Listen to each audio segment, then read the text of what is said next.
दोस्तों, रतनलाल बोल रहा हूं और आप देख और सुन रहे हैं अंबेडकर नामा। गोलवलकर की किताब बंच ऑफ थॉट, विचार नवनीत, कल से एपिसोड जारी है। और ये इसलिए इस पे बात करना जरूरी है कि जब तक गोलवलकर के विचारों को आप समझेंगे नहीं, तब तक उसकी समीक्षा करना मुश्किल हो जाएगा। उनके राइटिंग्स में कितने जार्गन्स हैं, कितने मेटाफर्स हैं, क्या गोलमोल बातें हैं, या स्पष्ट जाति, वर्ण, धर्म, संप्रदाय के बारे में क्या विचार है, जब तक पढ़ेंगे नहीं, समझेंगे नहीं, तब तक उसकी सही से समीक्षा भी नहीं बन पाएगी। चलिए आज लिए चलता हूं आपके वो दूसरे चैप्टर में। विचार Navneet the bunch of thought का हिंदी अनुवाद है, और दूसरे चैप्टर में लिए चलता हूं कि आखिर गोलवलकर मानवता के बारे में क्या कह रहे हैं, क्या है मानवता का परम आश्रय। लिख रहे हैं, विश्व के कुछ राष्ट्र विकासशील व आधुनिक समाज होने का दंभ भरते हैं। उनके जीवन का मुख्य तत्व भौतिक सुख साधन है। सुख के इस साधन का प्रथम पहलू है अनंत प्रतिस्पर्धा, कंपटीशन। सुखोपभोग की सामग्री के संचय के लिए हर कोई दूसरे से स्पर्धा कर रहा है, जिसे आजकल उन्मुक्त समाज की संज्ञा दी जाती है। वह इस सुख के साधन का दूसरा पक्ष है, ओपन सोसाइटी। आगे लिख रहे हैं, जब हम आधुनिक समाज के दूसरे प्रेरणा सूत्र उन्मुक्तता मतलब ओपननेस पर विचार करते हैं, इसका सीधा अर्थ है कि प्रत्येक व्यक्ति जीवन का आनंद स्वैच्छिक ढंग से प्राप्त करने के लिए सर्वत्र स्वतंत्र है। इस पर किसी प्रकार का बंधन नहीं है। यह वासना, खान पान, पारिवारिक जीवन, सामाजिक अंतर संबंध इत्यादि सभी विषयों में बेलगाम एवं स्वेच्छाचारी है। यह उसके वार्तालाप, लेखन, आचार विचार सभी में परिलक्षित होता है। इस प्रकार की उन्मुक्तता मानवता के वास्तविक सुख में बाधक नहीं हो सकती। इस प्रवृत्ति का पहला और सबसे जबरदस्त प्रभाव यह होगा कि समाज का ताना बाना ध्वस्त हो जाएगा। पश्चिमी जगत का आधारभूत सामाजिक अनुबंध का सिद्धांत भी इस ज्वार को रोकने में असमर्थ है, क्योंकि यह सिद्धांत मुख्य रूप से व्यक्ति और समाज के बीच पारस्परिक स्वार्थों की सुरक्षा का आपसी समझौता है। सोशल कॉन्ट्रैक्ट थ्योरी की बात कर रहे हैं। परंतु जब व्यक्ति को यह मानने लगता है कि यह तो व्यक्तियों के बीच आपसी अनुबंध मात्र है, इसमें कोई पवित्र बंधन नहीं है, अतः अपने हित में न होने पर वह इसको तोड़ने के लिए स्वतंत्र है, तब समाज के पास इस तर्क का कोई संतोषजनक उत्तर नहीं होता कि इस प्रकार कोई पक्ष या व्यक्ति अनुबंध तोड़ता है तो सामाजिक संगठन का आधार स्वतः नष्ट हो जाता है। तब समाज विखंडित होकर छिन्न भिन्न हो जाएगा। ऐसे विखंडित समाज में व्यक्ति के सुख की नियति क्या होगी, इसकी कल्पना सहज ही की जा सकती है। जब समाज को एक जीवंत समिष्ट सत्ता मानकर व्यक्ति को उसके अंग के रूप में देखा जाएगा, तभी एकीकारी मतलब एकतावादी सामाजिक चेतना का भाव उसके मन पर अंकित किया जा सकेगा। तभी वह अपने मनोविकार को नियंत्रित कर समाज के साथ तादात्म्य स्थापित कर सकेगा। हिंदू दर्शन ठीक इसी बात का प्रतिपादन करता है। देखते हैं आप क्या क्या लिखते हैं। आगे लिख रहे हैं, आधुनिक समाज का एक तत्व है प्रतिस्पर्धा, कंपटीशन। ऐसा दावा किया जाता है कि प्रगति के लिए स्पर्धा आवश्यक है, परंतु यह सामान्य अनुभव की बात है कि प्रतिस्पर्धा लंबे समय तक स्वस्थ नहीं रह सकती, क्योंकि स्वस्थ रहना उसकी प्रकृति में नहीं है। स्पर्धा शीघ्र ही विकृत हो जाती है, क्योंकि दूसरे की तुलना में अपना निष्पादन उत्तम करने की इच्छा शीघ्र ही दूसरे को नीचा दिखाकर स्वयं उत्तम दिखने की प्रवृत्ति बन जाती है। यह प्रवृत्ति आज खेलों तक में घर कर चुकी है। खेल विशुद्ध आनंद और अपनी बौद्धिक व शारीरिक क्षमता बढ़ाने के लिए खेले जाते हैं, फिर इस बात का कोई अर्थ नहीं रह जाता कि कौन जीतता है और कौन हारता है। परंतु हम देखते हैं कि वहाँ भी वातावरण सौहार्दपूर्ण नहीं रह पाता। उचित या अनुचित ढंग से जीतने की इच्छा क्रीड़ा जगत को विषाक्त करने लगती है। यदि खेल जगत का यह हाल है, तब सीधे भौतिक स्वार्थ वाले दूसरे क्षेत्रों के विषय में कहना ही व्यर्थ है। पश्चिम के अनुसार यह प्रतिस्पर्धा जीवन स्तर के उन्नयन का एक ढंग है। आगे लिखते हैं, पश्चिम के सुख की अवधारणा पूर्णतया इंद्रिय जन्य इच्छाओं की संतुष्टि पर केंद्रित है।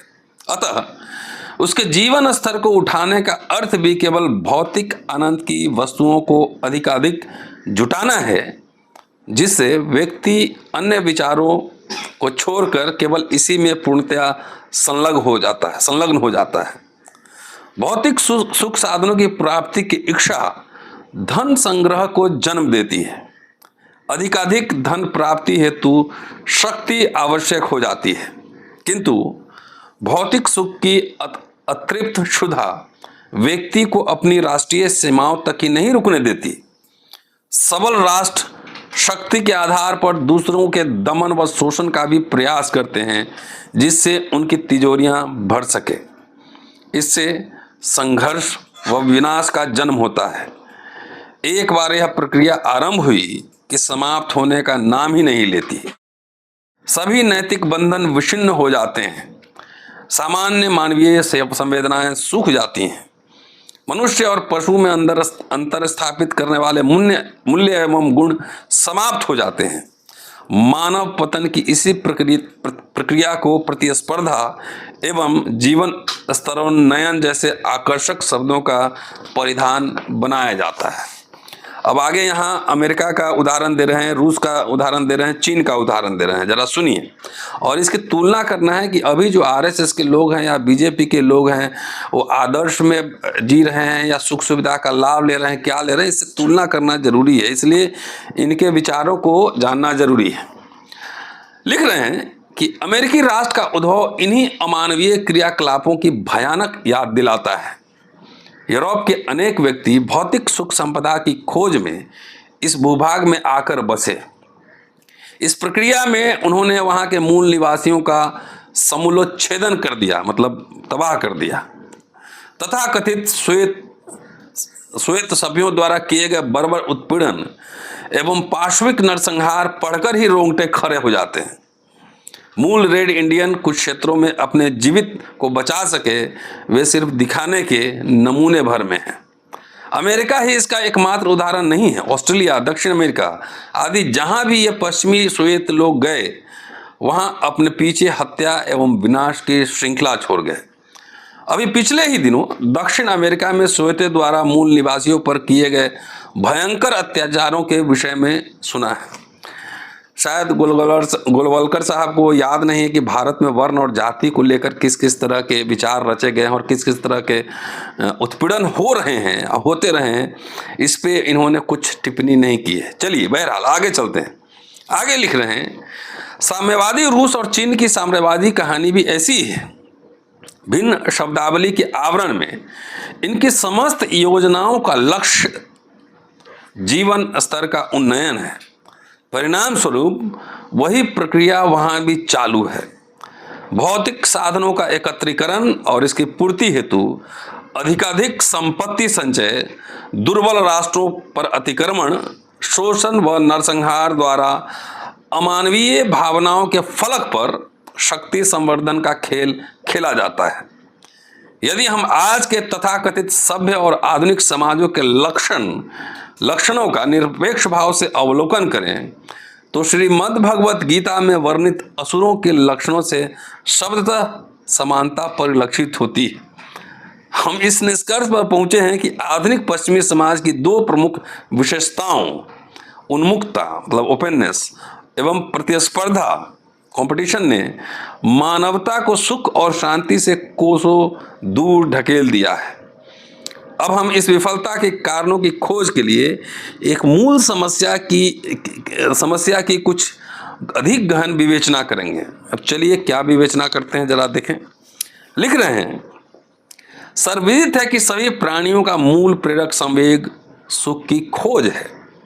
मनुष्य की भी यही इच्छा है। वह 1-2 दिन के लिए नहीं, जीवन पर्यंत सुखी रहना चाहता है। अन्य प्राणियों की भांति वह भी अपनी इंद्रियों के माध्यम से इस सुख को प्राप्त करने का प्रयास करता है। प्रारंभ में शारीरिक व मानसिक आवश्यकताओं एवं क्षुधाओं की तृप्ति उसे सुख की अनुभूति प्रदान करती है। इस तथ्य को नकारा नहीं जा सकता कि यह अनुभूति थोड़े समय के लिए सुख देती है। साथ ही यह भी उतना ही सत्य है कि यह अस्थायी और क्षणभंगुर है। मनुष्य इस अनुभव से इस परिणाम पर पहुंचता है कि वह दैहिक आनंद प्राप्त करने का जितना अधिक प्रयास करता है, उसकी भूख उतनी ही तीव्र हो जाती है। उसे कभी संतुष्टि का अनुभव नहीं होता। इच्छाओं के तुष्टीकरण की चेष्टा जितनी अधिक होगी उतना ही असंतोष बढ़ेगा। भौतिक सुख साधनों का संग्रह करने की इच्छा जितनी ही प्रबल होगी, निराशा भी उतनी ही अधिक होगी। आसक्ति जितनी अधिक होगी, मोह भंग भी उतना ही तीव्र होगा। हमारे शास्त्रों ने घोषणा की है कि विषय भोगों से कामनाओं का शमन नहीं होता। शरीर के जीर्ण शीर्ण हो जाने पर भी इच्छाएं पूर्ववत युवा बनी रहती हैं। आगे लिख रहे हैं कि यह क्षणिक आत्म विश्लेषण से सिद्ध हो जाता है कि सुख का वास्तविक स्रोत अंतःकरण में, सुख को अंतःकरण में देख रहे हैं। आप कितने साधु महात्मा लोग अंतःकरण से सुख ले रहे हैं कि 5 स्टार आश्रम में रह रहे हैं और क्या क्या कर रहे हैं। बहुत सारे साधु बाबा लोग जेल में हैं, जरा उस पर नजर डालिएगा। लेकिन इनको सुनना जरूरी है कि सुख का वास्तविक स्रोत अंतःकरण में है, न कि कहीं बाहर। इसके विषय में हिंदू दर्शन अकाट्य समाधान प्रस्तुत करता है। संगीत की धुन में खोए व्यक्ति, उदाहरण सुनिए। संगीत की धुन में खोए व्यक्ति को यदि उसके किसी आत्मीय व्यक्ति की मृत्यु का समाचार मिल जाए तो संगीत में इसकी सारी रुचि समाप्त हो जाएगी और वह उठकर चला जाएगा। वस्तुतः यदि संगीत में सुख देने की अंतर्निहित क्षमता होती तो व्यक्ति अपने दुख को विस्मृत कर संगीत सुख का आनंद लेने में ही लीन रहता, किंतु इसका प्रभाव इसके ठीक विपरीत है। यही संगीत जो एक क्षण पहले तक आनंद का स्रोत था, अब वितृष्णा का विषय बन गया। इसका तात्पर्य यही है कि सुख का स्रोत प्रतीत होने वाली भौतिक वस्तुएं निमित्त या साधन मात्र हैं। वास्तविक स्रोत तो अपने अंतःकरण में विद्यमान है।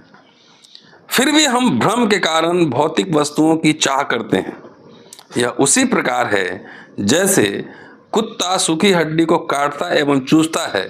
हड्डी का टुकड़ा चुभने से अपने ही जबड़े से निकले रक्त के स्वाद से वह आनंदित उल्लासित होता है।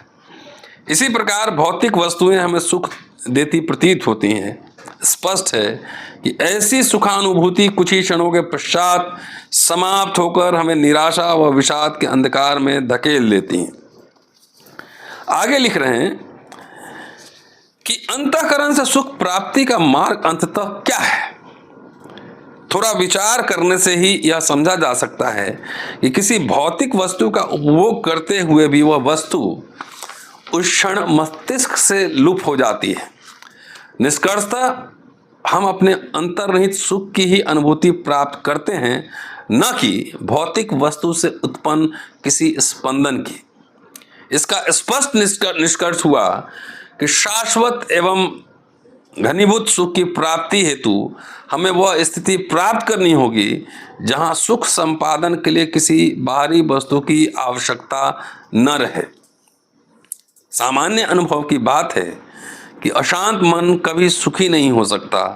मन के स्थिर एवं शांत होने पर ही सुख की अनुभूति संभव है। निश्चल और प्रशांत मन स्थिति प्राप्त करने के लिए आवश्यक है कि मन में विभिन्न प्रकार की इच्छाएं सिर न उठाएं। लहरों से आलोड़ित जल का तल दिखाई नहीं देता और अपना प्रतिबिंब भी ओझल हो जाता है, किंतु तरंगों के ठहरने से शांत जल में सब कुछ स्पष्ट दिखाई देने लगता है।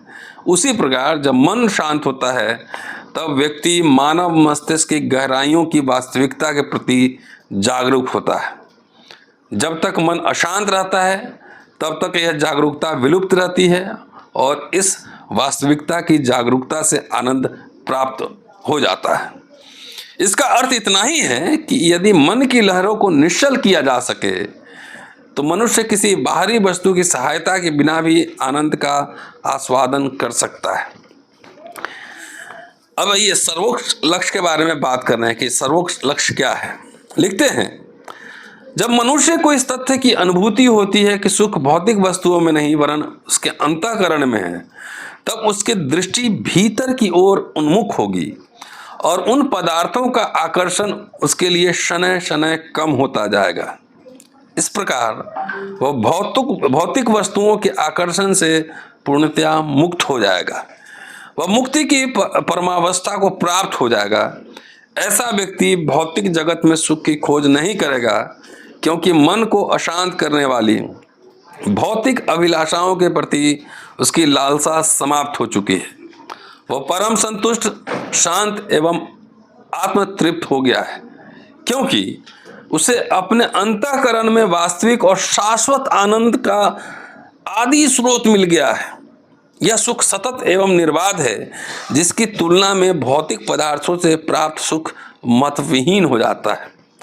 यही वह सर्वोच्च काम्य स्थिति है जो मनुष्य को अंततः प्राप्त करनी है, अर्थात परम मुक्ति या परम मोक्ष की स्थिति। अब आगे विफलता के कारण की चर्चा कर रहे हैं। लिख रहे हैं कि शाश्वत सुख के इस मूलभूत दर्शन की कसौटी पर कसने पर क्या हिंसा, घृणा, विद्वेष और गला काट स्पर्धा से परिपूर्ण तथा कथित प्रगतिशील समाज से यह प्रत्याशा की जा सकती है कि वह मानव सुख में वृद्धि करेगा?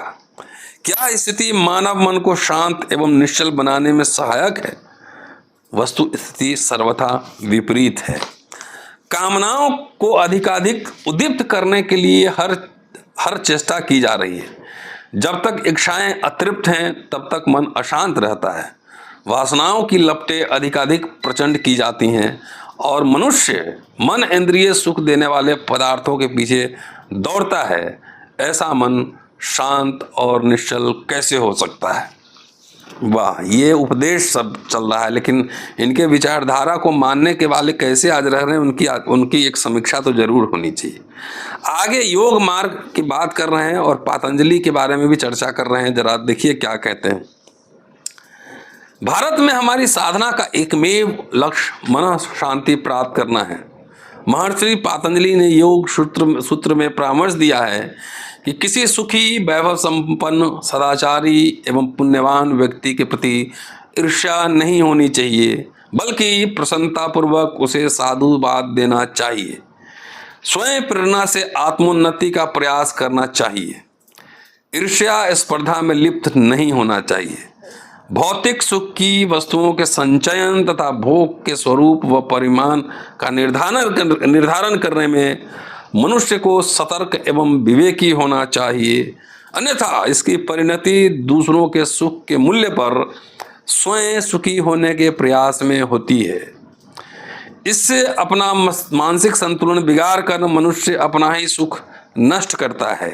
पतंजलि कहते हैं कि किसी को पतित एवं दुखी देखकर हमारी स्वाभाविक प्रतिक्रिया करुणा की होनी चाहिए। हमें अपनी संपूर्ण क्षमता के दूसरे के कष्ट निवारण का भरपूर प्रयास करना चाहिए। यह दृष्टिकोण हमारे मन को शांति देकर आंतरिक सुख प्रदान करेगा। अब आइए आगे क्या लिख रहे हैं। अब लास्ट फेज में चल रहा हूँ इस चैप्टर के। आधुनिक सभ्यता का दूसरा लक्षण उन्मुक्ता है। हमारे प्राचीन धर्म ग्रंथ उस समय का विवरण देते हैं जब समाज व्यवहार पर कोई नियम या आचार संहिता नहीं थी। इससे मनुष्य के बीच शत्रुता एवं संघर्ष की वृद्धि हुई। इससे हर दिशा में अराजकता को बढ़ावा दिया। परिणाम स्वरूप मन की शांति को भंग करने वाली अनिश्चितता, आशंका, भय, द्वेष, घृणा इत्यादि प्रवृत्तियों का आविर्भाव हुआ। इसलिए मानसिक शांति को दूर करने में सहायक तथा संतुलन का पुनः स्थापन करने वाले व्यवहारगत नियमों की रचना की गई। वो व्यवहारगत नियम क्या है आप समझ रहे हैं, वर्ण व्यवस्था ही व्यवहारगत नियम है। तो ये वर्ण व्यवस्था की बात हो रही है इधर। आगे लिख रहे हैं कि आधुनिक समाज गत 1 या 2 शताब्दियों में ही उद्भूत हुए हैं, अतः भौतिक संपन्नता और वैज्ञानिक तकनीकी उपलब्धियों की ऊपरी जगमगाहट के आधार पर मानव जीवन के आवश्यक पक्षों के संबंध में इनके अल्पकालीन अनुभवों से निष्कर्ष निकालना निरापद नहीं है। जीवन संबंधी दृष्टिकोण के विषय में सही धारणा का निर्माण सुदीर्घ व स्थायी अनुभव की कसौटी पर कसकर ही किया जा सकता है। दोनों का वास्तविक समन्वय ही सच्चे सुख की ओर ले जा सकता है। हमारे राष्ट्रीय जीवन का लाखों वर्षों का अनुभव कहता है, लाखों वर्ष, जरा सोचिए कि अनंत इंद्रिय सुख की कामना और इसकी तृप्ति हेतु उन्मादी प्रतिस्पर्धा कभी भी सुख प्राप्ति का साधन नहीं हो सकती। इसने हमें व्यक्ति विकास एवं समाज के ताने बाने की सुरक्षा के लिए आत्मसंयम की साधना का पाठ पढ़ाया है। आत्मसंयम की भावना की जागृति के लिए चतुर्दिक पुरुषार्थ चतुष्टय की अवधारणा की गई है। धर्म, अर्थ, काम, मोक्ष का यह चतुर्विध लक्ष्य आत्मसंयम, संतुलन और समरसता से पूर्ण जीवन में सहायक होगा। समरसता यहाँ भी शब्द है। यह व्यवस्था हमें व्यक्ति व समाज के प्रति अपने कर्तव्य एवं दायित्व का निरंतर बोध कराती है। धर्म अथवा व्यवहार संहिता वो प्रेरक तत्व है जो जीवन के सभी उत्कृष्ट आनंद प्राप्त करने के लिए हमारा मार्गदर्शन करता है तथा जीवन के सभी भौतिक पक्षों, अर्थ और काम पर अंकुश रखता है। ये जो धर्म और व्यवहार कर रहे हैं, ये आनंद उनके लिए है कि जो वर्ण व्यवस्था में ऊपर के श्रेणी में, शूद्र अतिशूद्र के लिए ये नहीं। यहाँ कुछ कह नहीं रहे हैं, लेकिन बात ये समझना है। आगे लिख रहे हैं कि इन आचार संहिताओं की भावना का उत्कृष्ट लक्ष्य अर्थात हमारे अस्तित्व की वस्तु स्थिति अथवा पुरुषार्थ का अंतिम लक्ष्य मोक्ष पाने की सर्वोच्च आकांक्षा उत्पन्न करता है। इस प्रकार हमारी सभी प्रवृत्तियां और विषय भोग एक ओर धर्म तथा दूसरी ओर मोक्ष के बीच सधे हुए हैं। जैसे दोनों तटों के बीच बहती जीवनदायिनी होती है, जैसे दोनों तटों के बीच बहती नदी जीवनदायिनी होती है, परंतु उनका उल्लंघन करते ही वह विनाशकारी हो जाती है, ठीक यही स्थिति मानव जीवन के प्रवाह की है। धर्म और मोक्ष के बीच बहता जीवन प्रवाह व्यक्ति व समाज दोनों के लिए सुखदायी होता है। दोनों सीमाओं के बीच जो कुछ अनुभूति प्राप्त होती है उसका आनंद सभी उठा सकते हैं। यही व्यवस्था मन की शांति व जीवनोपभोग के बीच संतुलन स्थापित करती है और अंततः व्यक्ति को उच्चतम आनंद की भूमिका में आरूढ़ कर सकती है। राष्ट्रीय स्वयंसेवक द्वारा अंगीकृत हिंदू संगठन का कार्य संपूर्ण मानव जाति के लिए परमानंद के द्वार उद्घाटित करने के इसी स्वप्न से प्रेरित है। हमें विश्वास है कि समय की धारा के साथ तथाकथित प्रगतिशील आधुनिक समाज इस पवित्र भूमि के पुरातन एवं जीवंत तत्व ज्ञान की शरण में आने को बाध्य होंगे। तो ये मामला है और पेज नंबर आप 12 से लेकर 18 तक जाएंगे तो ये मटेरियल मिलेगा। मिला जुला के इसमें जो बात की गई है वो गोल मोल ज़्यादा जार्गन्स हैं, मेटाफर्स हैं, सीधा बात अर्थ जीवन में आज जो आरएसएस के लोग हैं, चाहे उनकी पॉलिटिकल पार्टी है, क्या उनके जीवन में अर्थ का महत्व नहीं है? बड़े बड़े नेता कहाँ पर रहे हैं, कैसे रह रहे हैं, एयर कंडीशन में रह रहे हैं, लग्जरी गाड़ी में चल रहे हैं, महलों में रह रहे हैं कि नहीं रह रहे हैं? तो अल्टीमेटली अर्थ ही जो है वो सत्य है। लेकिन यहाँ गोल मोल बातें की गई है। पूरा वीडियो देखिए, सुनिए, शेयर कीजिए, सब्सक्राइब करते रहिए। अगले एपिसोड में जल्द मिलता हूँ। शुक्रिया। जय भीम।